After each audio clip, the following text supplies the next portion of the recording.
What if a simple pigeon hunt could spark a revolution that would eventually topple an empire? In 1906, this exact scenario unfolded in a small Egyptian village, forever changing the course of history. In the dusty village of Denshawai, located in Egypt's Nile Delta, British officers regularly hunted pigeons for sport.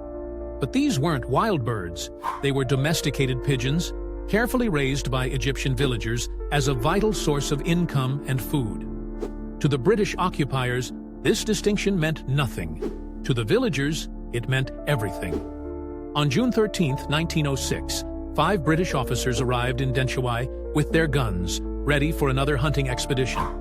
The villagers, led by their mayor, politely asked them to stop shooting their pigeons. The officers ignored their pleas and continued hunting. Tensions escalated quickly when a British officer's gun accidentally discharged, wounding a local woman and setting a grain-threshing floor ablaze. Chaos erupted. Villagers surrounded the officers, demanding they pay for the damages. In the scuffle that followed, Captain Bull was struck on the head and began bleeding. The officers panicked and fled across the scorching desert under the blazing Egyptian sun. Captain Bull collapsed from heat stroke and died. When Egyptian villagers found Bull's body, they were trying to help him. But arriving British reinforcements saw only dead officer and angry Egyptians. They immediately assumed murder. The British response was swift and merciless.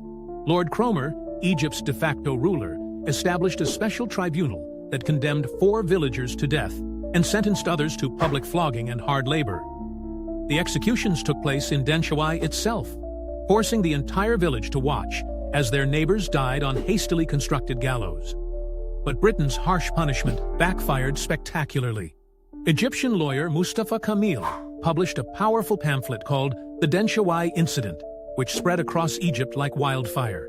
He wrote, "The Denshawai Incident has torn away the veil from British policy and revealed its true face to the world." The incident transformed Egyptian public opinion overnight. What began as isolated resistance became organized nationalism. Egyptian newspapers, previously cautious about criticizing British rule, now openly condemned the occupation.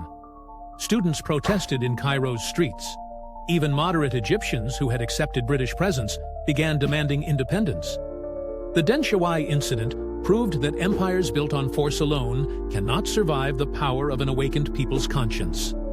Those 4 pigeon-raising villagers who died that day became martyrs, whose sacrifice would eventually drive the British from Egyptian soil, proving that sometimes the smallest spark can ignite the greatest fires of change.